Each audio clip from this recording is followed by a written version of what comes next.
السلام عليكم ورحمة الله تعالى وبركاته. الحمد لله وكفى وعلى عباده الذين اصطفى أما بعد. وقد قال الله تعالى في القرآن العظيم والفرقان المجيد بفضل بسم الله الرحمن الرحيم. قال يا بني لا تدخلوا من باب واحدة وادخلوا من أبواب متفرقة. وقال نبينا صلى الله عليه وسلم ورضى بما قسم الله لك تكن أغنى الناس آمنا بالله. எல்லா புகழும் அல்லாஹு ஜல்ல ஷானு தஆலா ஒருவனுக்கே உரித்தாக.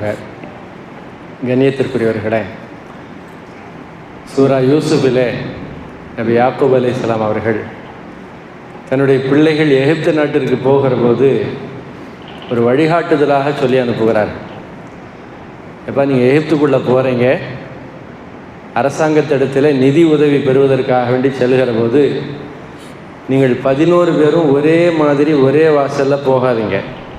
எகிப்துக்கு 4 வாசல் இருக்குது.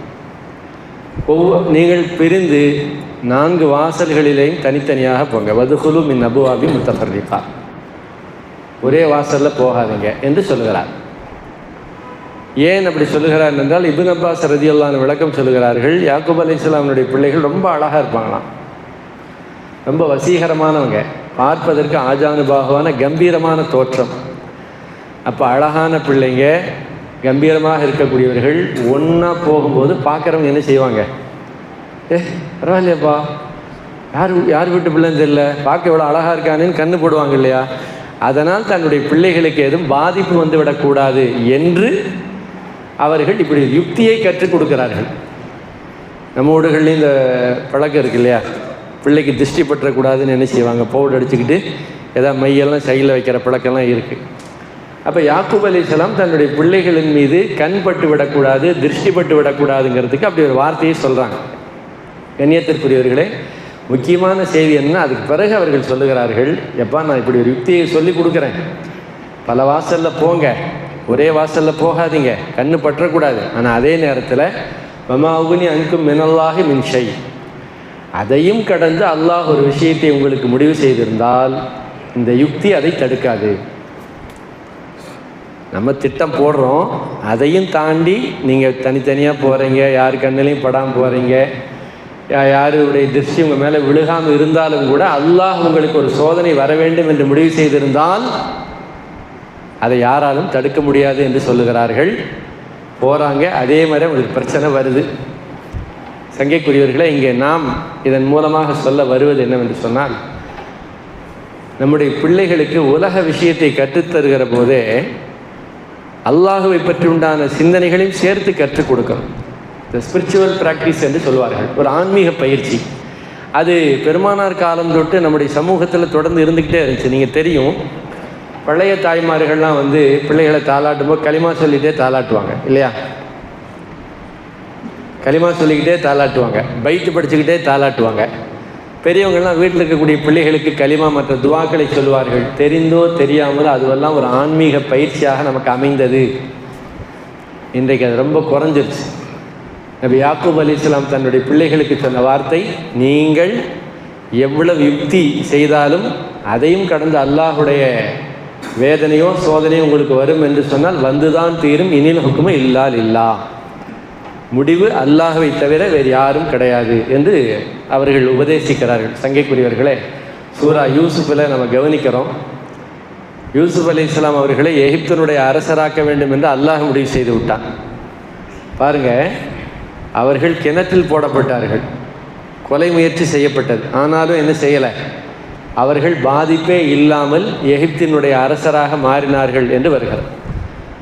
முஃபஸிர்கள் சொல்லுகிறார்கள், பல பேர் சேர்ந்து ஒருவருக்கு கொலை முயற்சி செய்தாலும் பொறாமைப்பட்டாலும் கூட அல்லாஹ் அவருக்கு வெற்றி என முடிவு செய்திருந்தால் அது வந்தே தீரும்.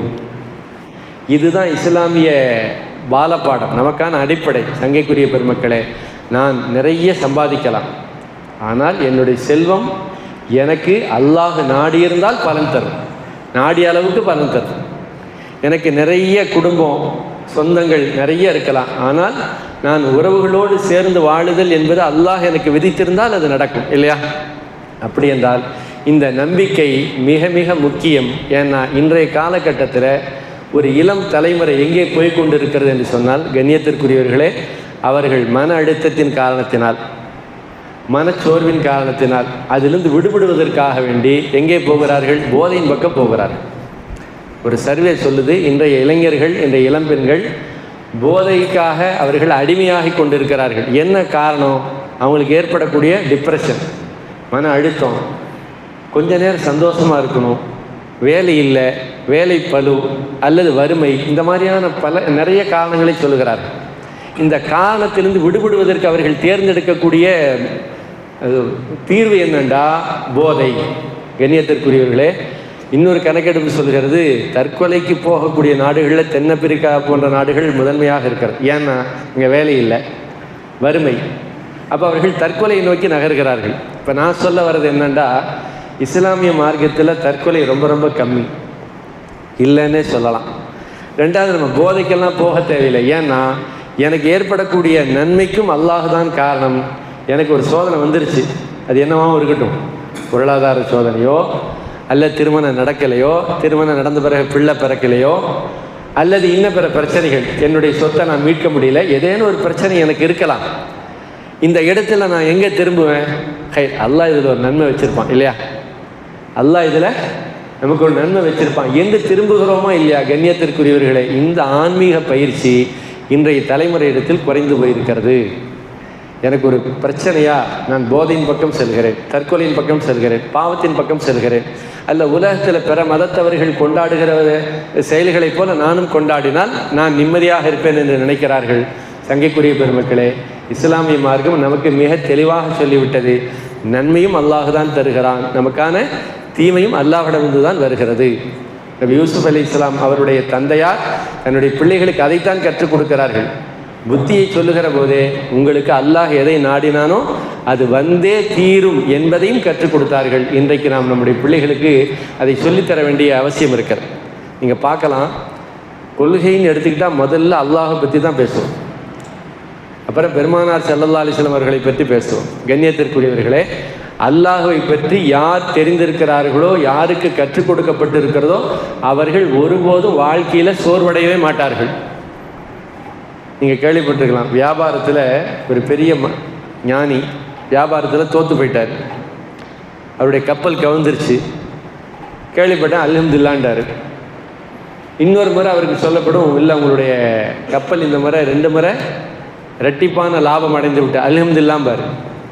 அதுக்கு அவன் காரணம் கேட்டப்போ அவர் சொல்லுவார், என்னுடைய பொருள் நட்டம் அடைந்து விட்டது என்று கேட்டபோது என்னுடைய மனசில் அதை பற்றி எந்த கவலையும் வரல, லாபம் பன்மடங்காக வந்துருச்சுன்னு சொன்னப்போ என்னுடைய மனசில் எந்த சலனமும் வரல, அதற்கு நான் அல்ஹம்துலில்லாஹ் என்று சொன்னேன் என்ற ஒரு நிகழ்வு ரொம்ப பிரபலமானது. கண்ணியத்திற்குரியவர்களே, நாம் எப்படிப்பட்ட நம்பிக்கைக்கு சொந்தக்காரர்கள் என்று சொன்னால், பிறந்த குழந்தை இறந்துருச்சுங்க, அல்லது இறந்தே பிறந்துச்சு, அப்படியே இடிஞ்சு போய் உட்காந்துடலாமா?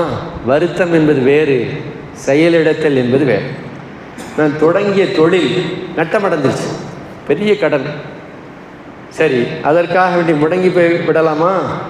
அல்ல மார்க்கத்திற்கு முரணான வழிகளில் நாம் அதை தேடலாமா? கண்ணியத்திற்குரியவர்களே, கிடையாது. அப்போ தான் நம்ம அல்லாட்ட அதிகமாக துவா செய்யணும், யா அல்லாஹ், நான் தொடங்கிய வியாபாரம் முடிந்து போய்விட்டது, நீயே வியாபாரத்தை கொடுத்த, நீயே இந்த சோதனையை தந்திருக்கிறாய், நீ தான் இருந்து என்னை விடுவிக்க வேண்டும் என்று நாம் அல்லாஹ்விடத்தில் கேட்கக்கூடிய பிள்ளைகளை உருவாக்கி விட்டால் வெற்றியாளர்கள்.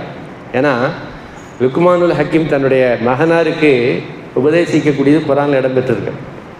அவர் சொல்றாரு, தம்பி, நீ செய்யக்கூடிய ஒரு நல்ல காரியமோ அல்லது ஏதேனும் ஒரு சிறிய தீமையோ, அது வானத்திலேயோ அல்லது கரும் பாறைகளுக்குள்ளேயோ பூமிக்குள்ளேயோ மறைந்திருந்தால் யஅதி பிஹல்லா, கியாமத் நாளில் அல்லாஹ் அதை கொண்டு வந்து நிறுத்துவான், அதற்கான நன்மையை வழங்குவான் என்று சொல்கிறார். யோசித்து பாருங்கள். அப்படின்னா அல்லாஹ்னுடைய பார்வை போகாத இடம் இந்த உலகத்தில் எதுவுமே இல்லை என்பதை குர்ஆனும் ஹதீஸும் மாறி மாறி கற்றுக் கொடுத்திருக்கிறது. நாம் நம்முடைய அன்றாட வாழ்க்கையில் அதை நம்முடைய பிள்ளைகளுக்கும் நம்முடைய சமூகத்திற்கும் கற்றுத்தர வேண்டிய பொறுப்பு இருக்கிறது. ஏன்னா இன்றைக்கி நிறைய மார்க்க விஷயத்தை கேட்குறோம். ஒரு காலமெல்லாம் இருந்துச்சு, ஜும்மா பயான் தான், அல்லது ஏதாவது மீளாது மாதிரி சிறப்பு கூட்டம் நடக்கும் இல்லையா? இப்போல்லாம் அப்படி கிடையாது. நீங்கள் ஏதாவது பயான் பார்க்கணுமா பார்க்கலாம், லண்டனில் அந்த இமாம் பேசுகிறத பார்க்கலாம், சவுதியில் இமாம் பேசுகிறத என்ன செய்யலாம் பார்க்கலாம். மார்க்க விஷயத்தை தெரிந்து கொள்வதற்கான அவைலபிலிட்டி வாய்ப்புகள் நிறைய இருக்கிறது. ஆனால் பிரச்சனை என்ன தெரியுமா?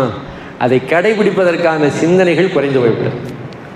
அன்னைக்கு ஒரே ஒரு ஹதீஸ் தான் தெரியும், அதில் ஒரே ஒரு பயம் தான் கேட்டிருப்பார். ஷம்சுல்லாஸ் சொன்னாங்க, அதுலேருந்து நான் இதை ஓதிக்கிட்டே இருக்கிறேன் பார்.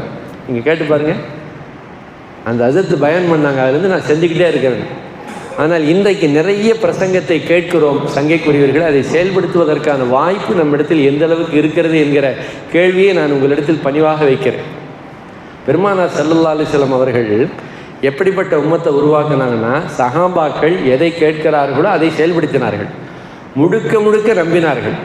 அப்துல்லா பின் மஸ்ஊத் ரலியல்லாஹு அன்ஹு சக்கராத்தில் இருக்கிறாங்க, மௌத்தா போகிற அந்த கட்டத்தில் இருக்கிறாங்க. வந்தவர் ஒருத்தர் கேட்டார், அப்பா பெண் பிள்ளைகளை வச்சுருக்கிற, ஏதாவது சேர்த்து வச்சுருக்கியா அப்படி தானே கேட்பாங்க. பெண் பிள்ளை இருந்தால் கல்யாணம் பண்ணி கொடுக்குறது ஏதாவது சேர்த்து வச்சுருக்கியா? அப்துல்லா பின் மஸ்ஊத் சொன்னாங்க, இல்லை. அதே நேரத்தில் என்னுடைய பிள்ளைகளுக்கு நான் ஏழ்மையை பயப்படலைன்னா, பெண் பிள்ளைகள் இருக்கிறது, நான் சொத்தும் வைக்கலை, ஆனால் அவர்கள் ஏழைகளாக மரணிப்பார்கள் என்பதை நான் பயப்படலை. ஏன் அப்படி சொல்கிறீங்க?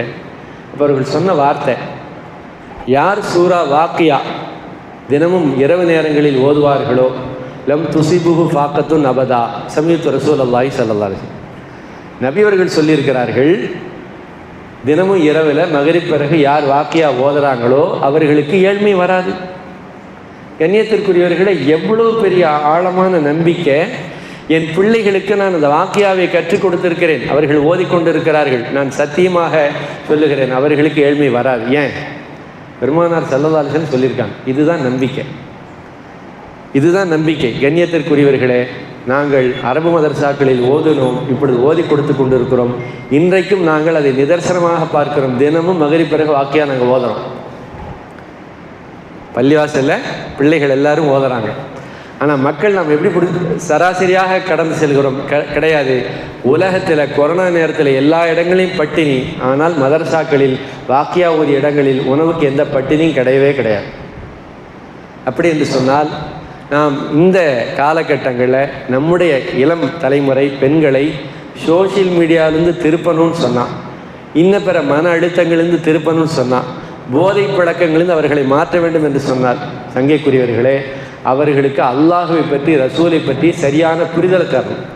நான் சில விஷயங்களை பேச சங்கடமாக இருக்குது. எங்கெல்லாம் இஸ்லாமிய ஊர்கள் அடர்த்தியாக இருக்கிறதோ அங்கெல்லாம் போதை பழக்கம் அதிகமாக இருக்கிறது, வருத்தமாக இருக்கிறது. கண்ணியத்திற்கு பாங்கு சொல்லப்படுகிற இடம் பள்ளிவாசல் ஆபாதாக இருக்கிறது, ஆனால் இளைஞர்கள் பள்ளியோடு பெரிய டச் இல்லை. அப்படியும் இருக்கக்கூடியவர்களுக்கு மார்க்க விஷயத்தில் பெரிய ஈடுபாடு இல்லை. நான் கூகுளில் பார்த்தேங்கிறார் ஒருத்தர். கூகுளில் மார்க்கத்தை தெரிஞ்சுக்கிட்டால் போதுமா? சரி, கூகுள் சொல்லிச்சுன்னு சொல்லி அல்லாட்ட சொன்னால் அல்லாஹ் அப்படியாப்பா கூகுள் உஸ்தாத் சொன்னால் சரின்னு அல்லாஹ் விட்டுருவானா? கிடையாது. கண்ணியத்திற்குரியவர்களே, அப்படி என்றால் சோசியல் மீடியா என்பது அது ஒரு பொழுதுபோக்கு தானே தவிர அது என்னுடைய மறுமையை முடிவு செய்யக்கூடாது. எனக்கும் அல்லாஹுக்குமான தொடர்பை குர்ஆன் முடிவு செய்ய வேண்டும், ஹதீஸ் முடிவு செய்ய வேண்டும், சத்தியத்தை பேசுகிறவர்கள் முடிவு செய்ய வேண்டும். மார்க்கத்தை யார்கிட்ட எடுக்கணும்னு கூட பெருமானார் ஸல்லல்லாஹு அலைஹி வஸல்லம் கற்றுக் கொடுத்துருக்கிறார்கள். மார்க்கம் யார் சொன்னாலும் எடுத்துக்க முடியாது. மார்க்கத்தை தெரிந்த, இறையச்சம் உள்ள, சுய ஒடுக்கம் உள்ள அந்த மேன்மக்கள் அவர்கள் சொல்ல நாம் மார்க்கத்தை எடுத்துக்கொள்ள வேண்டும். அந்த வரிசையில் சங்கைக்குரிய பெருமக்களை, இன்றைக்கு நம்முடைய சமூகம் பள்ளிவாசலை விட்டும் தள்ளி நிற்கிறது இல்லையா? அவர்கள் தூரமாக இருக்கிறார்கள். அப்படி என்றால் நாம் நம்முடைய சமூகத்திற்கு இறை அச்சத்தை போதிக்கக்கூடிய ஒரு பாடத்தை உருவாக்க வேண்டும். நபியவர்கள் சொன்னார்கள், வரல பிமா கசமல்லாஹு லக்தகுன் அகனன்னாஸ். அல்லாஹ் உங்களுக்கு எதை விதிச்சிருக்கிறானோ அதை நீங்கள் புரிந்து கொள்ளுங்கள். நீங்கள் பெரிய பணக்காரர்கள் தான், சஹாபாக்கள் பெரிய செல்வமெல்லாம் இல்லை, ஆனால் தங்கள் கையில் எது இருந்துச்சோ அல்ஹம்துலில்லாஹ்டான், பெரிய பணக்கார மனோநிலையோடு இருந்தார்கள். அபூ ஹுரைரா ரலியல்லாஹு ஒரே ஒரு டம்ளர் பால் தான் இருக்கும், அல்ஹம்துலில்லாஹ் போதும், இது போதும், பெரிய பணக்கார மனோநிலையோடு. என்ன காரணம்? அல்லாஹ் உங்களுக்கு எதை தந்திருக்கிறானோ அது உங்களுக்கு பொருந்தி கொள்ளப்பட்டது என்கிற அந்த எண்ணம் இருக்கிறதே அவர்களுக்கு ஊட்டப்பட்டிருக்கிறது. ஏன் அதை சொல்லணும்னா, இன்றைய நவீன உலகம் பெரிய பொருளாதாரத்தை நோக்கி நம்முடைய இளைஞர்களை தள்ளிக்கொண்டே இருக்கிறது. எப்படியாவது சம்பாதிக்கணும். எப்படிங்க? எப்படியாவது சம்பாதிக்கணும், எதை செஞ்சாலும் சம்பாதிக்கணும்.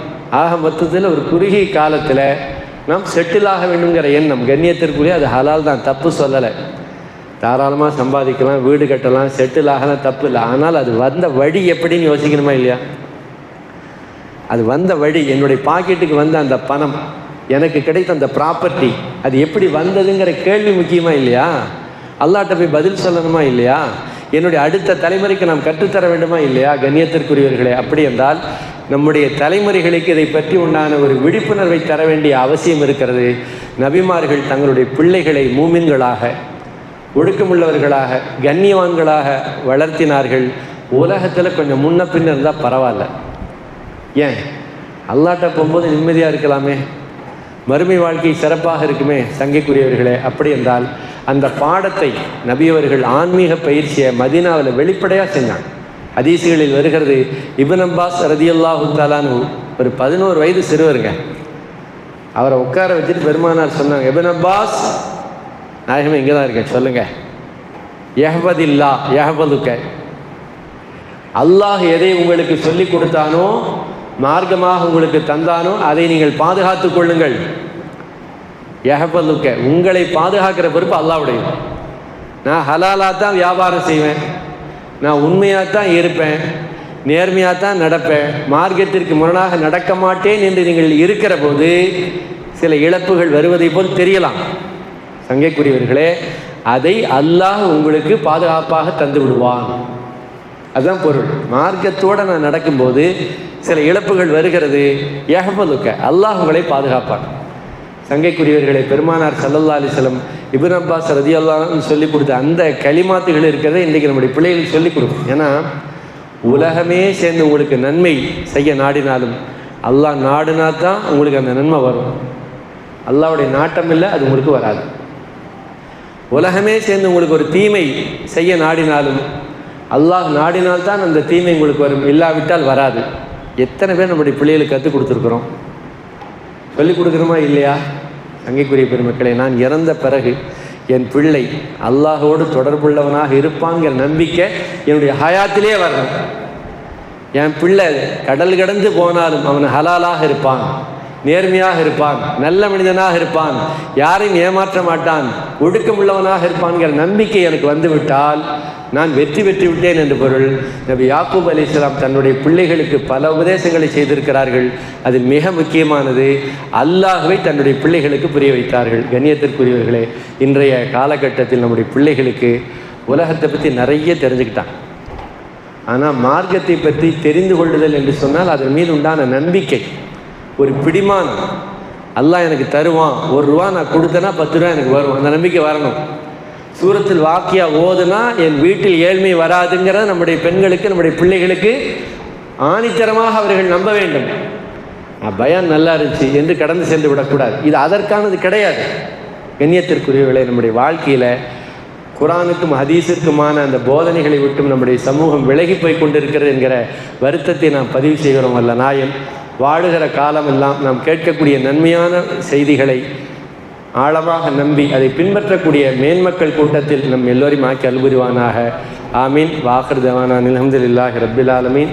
அஸ்ஸலாமு அலைக்கும் வரஹ்மத்துல்லாஹி தஆலா வபரகாத்துஹு.